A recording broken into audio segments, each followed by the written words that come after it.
everybody, and welcome to the Alex Cuesta Daily Show. How are we all doing out there? I'm actually terrified still from yesterday. We'll get into that a little more. First, before we get into anything fun, like, share, follow, subscribe, rate 5 stars on Spotify and iTunes. Spread this word of mouth. It'll really help. And if you like hearing me rant and rave like a lunatic about things, and you'll enjoy the show. So we're going to jump right in. Socials as well. Always the Alex Cuesta Show. Go search that anywhere on social media. You will find us. We're going to start the show right away because I want to get right into it. Biden COVID tracker. We're doing it for today. Yesterday, I kind of did the 5-day average and it looked good. Today, we're kind of back up to a little bit of the median. Yesterday, we were at 78,492,544 cases and 935,583 deaths. As of today, we're up to 78,595,883 cases. That's an uptick of 103,883. And the deaths are at 938,138. That's an uptick of 3,138.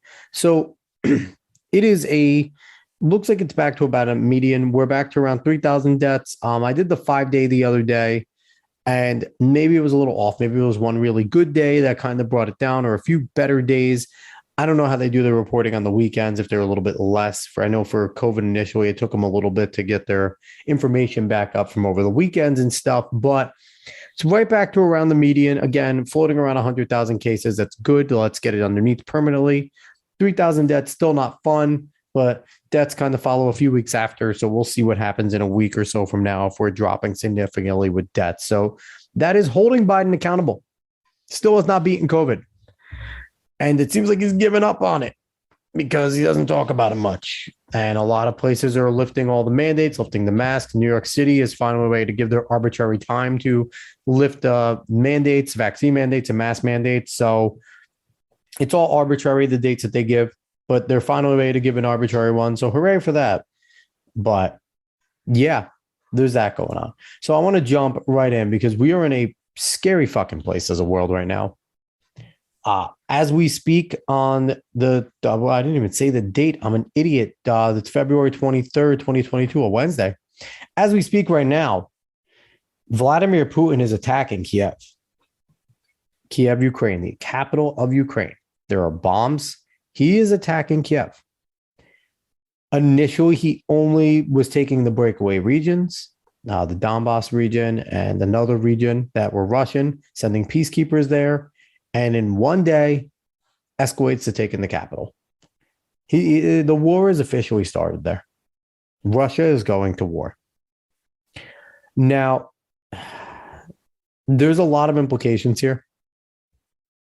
I said my piece on it yesterday, what I think the West needs to do and the response and what either a strong response or a weak response can lead to.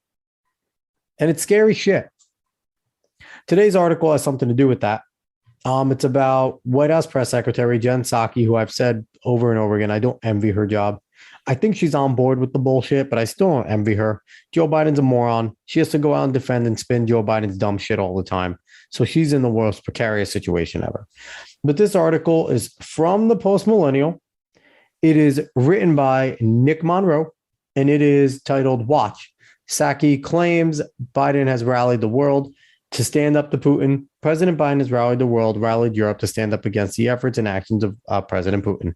That is a quick little quote there. This was written yesterday, so obviously it's from Jen Psaki yesterday, but we're going to go over it because, God, it's asinine. Let's go with it. During Tuesday's White House press conference, Peter Doocy of Fox News grilled White House Press Secretary Jen Psaki on whether the sanctions announced earlier today by President Biden would be enough of a deterrent to stop Putin's aims in Ukraine. Newsflash, future ahead. It obviously wasn't. They continued going on. But I have to say something about Peter Doocy. Peter Doocy has been a breath of fresh air. He's always asking legitimate questions of these fucking people. And you have stupid things on Twitter where it's like, oh, Psaki dunked on Doocy. And there wasn't a single day in a single press conference that Psaki has ever dunked on Doocy. Peter Doocy asks legit questions that people want to know about, and they don't give real answers. So let's continue. Here's Ducey's question. Why do you guys think that sanctions are going to stop Putin if his goal ultimately is to redraw the map so it looks like it did 70 or 80 years ago? What sanction is going to stop him from doing that, Ducey asked. So there you go. That is the question. Here's Psaki's response. I think, just to kind of reiterate maybe something you touched on there, for anyone who watched his speech last night, what he made clear in that speech is that he doesn't even necessarily or doesn't recognize the independence of Ukraine as a country. That certainly gives us an indication of where his intentions are at this point in time. Sanctions can be a powerful tool. They have been a lot of moments throughout history, she continued. So just from there, she was referring to Putin's speech where he does not recognize Ukrainian sovereignty. He still thinks him as a Soviet nation. He still thinks him as part of Russia. The man is a Bolshevik. The man does believe in the Soviet man. He still believes in the Soviet Union. He's probably still bitter about the fall of it. He hates the West. And she said sanctions can be a powerful tool. Part of me agrees. Mostly, I think madmen don't give a fuck about sanctions. We've seen this plenty of times. Let's keep going. In addition to the U.S. announcing sanctions against the country, Canadian Prime Minister Justin Trudeau announced his country will be joining in sanctions against Russia also, as well as the European Union and UK counterparts. So it's again, they're all sanctioning them. They're cutting off the West to Russia. Russia knew this. They were prepared for this type of shit. They don't care about sanctions. They knew it was coming. They don't really give a damn about that part. Again, I've reiterated yesterday, Putin doesn't care about his people. So it doesn't matter if they suffer.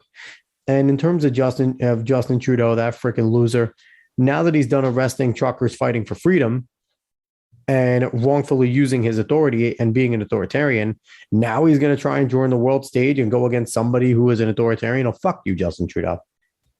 He doesn't get to sit on a mantle of goodness at all. Let's keep going. Sanctions are, quote, starting high, according to White House press secretary, in terms of their magnitude. Quote, what we want to do is prevent a large-scale invasion, death, and destruction across Ukraine.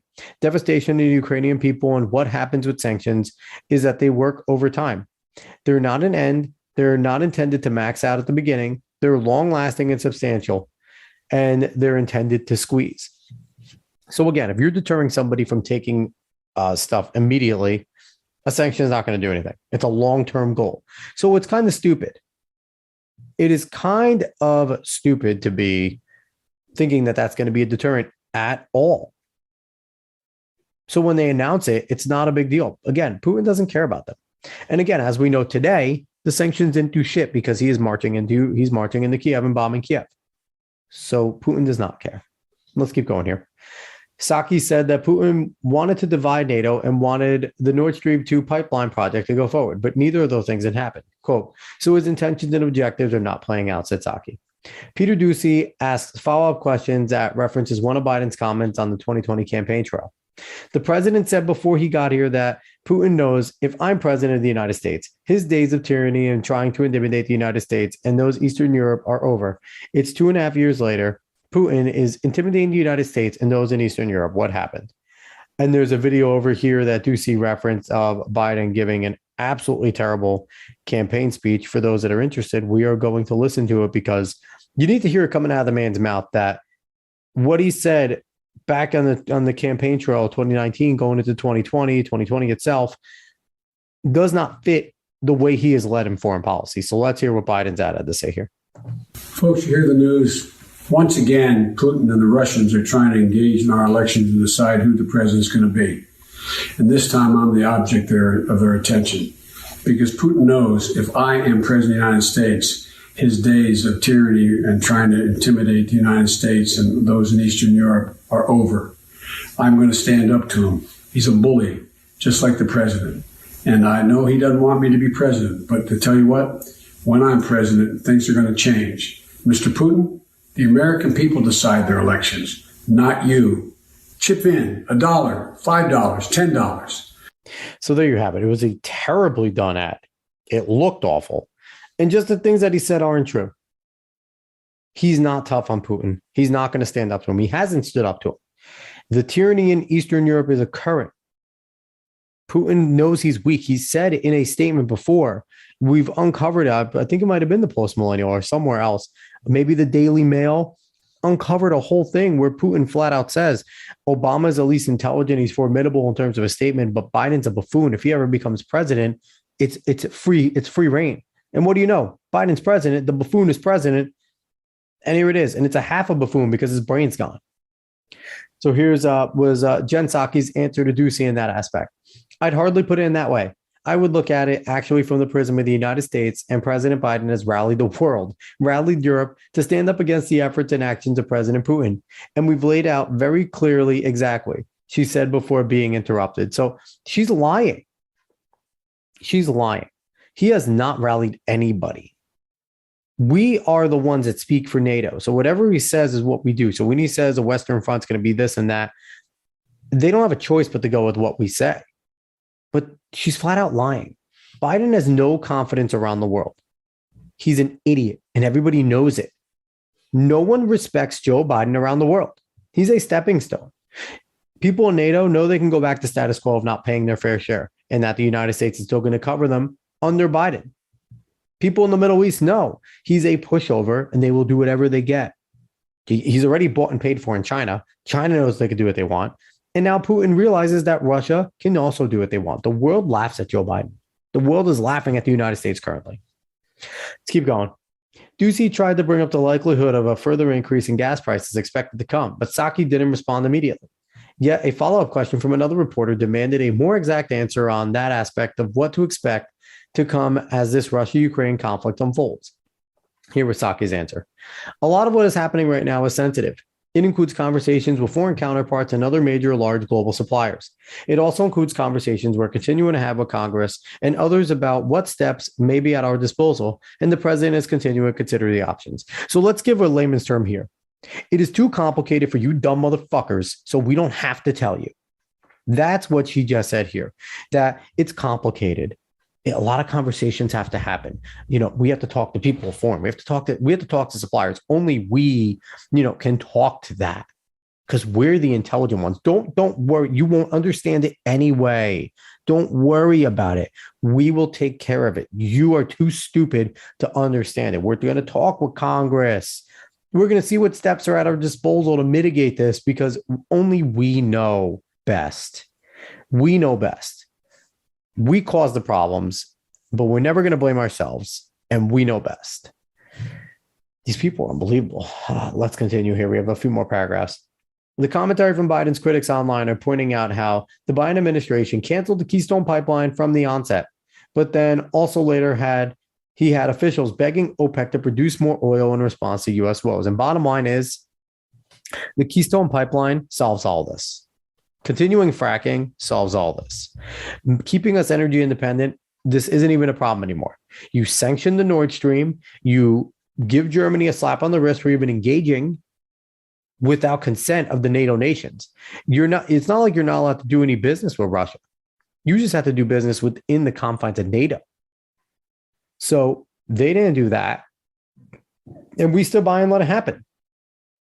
And then Biden gets rid of the Keystone and opens up the door for Nord Stream 2 to be a major supplier of energy. We were supplying a ton of energy to Europe. We were energy independent, the world's biggest energy exporter, all undone in under 2 years. And now look at where we are. Begging OPEC to produce more oil? You serious? The whole goal was to break away. Let's finish this off. The current situation on the ground at this hour has Ukraine President Volodymyr Zelensky ordering army reservists to be at the ready to respond to a situation with Russia. In Russia itself, the country's lawmakers on Tuesday granted Putin permission to use the army wherever he deems appropriate. And that's the article. So yeah, as we know, they're in Kiev now. They granted Putin permission to use the army. However, army is his anyway, always was. That's a formality. But yeah, the doomsday scenario for Ukraine has occurred. And it's bad, people. This isn't good. This is a domino. China will take Taiwan next. They might do it at the same time as Ukraine, just because they like kind of doing things on the back burner. But they will take Taiwan next. This is a real test. The West doesn't actually respond. I know Biden put out something tonight saying that the Western nations will react severely and swiftly. I don't know what that means. He's flat out said we're not going to war with Russia multiple times. I think he's just going to put tougher sanctions. That's really all it's going to be. Tougher sanctions. He's weak. Our Western leaders are weak. Boris Johnson's weak. Justin Trudeau is weak. Emmanuel Macron is weak. They're all weak. And Putin knows it. Xi knows it. And like I said, in my prediction, that wasn't a wait until the Olympics to attack pact over their meeting, their summit between Putin and Xi. That was a you have our back, we have yours. I firmly believe an axis was created. It's terrifying. So we'll see. But Putin's Psaki's lying out of her teeth. She has a tough job. She has to defend this moron. She believes a lot of this, but still, it's a tough job. I do feel for the woman. She does good yeoman's work.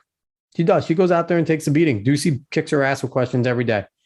And all the left could do is try and play it off like Peppermint Patty over here scored one. But, man, bringing the world together just like he brought the country together, right? He's just, a guy that brings people together. That's our lunchbox Joe, President Biden. God, those words should never be uttered by any President Biden. What the fuck did we do? All right. On that note, so long, everybody. If you like what you hear, like, share, follow, subscribe, rate 5 stars on Spotify and iTunes. Spread this word of mouth. Tell everybody about the death and despair that I've been bringing the last 2 days. Maybe they'll like it. Social media, go search the Alex Cuesta Show wherever you can find it. And I will be back tomorrow, God willing. And hopefully things haven't gotten worse, but I'm not being too optimistic lately. So long, everybody.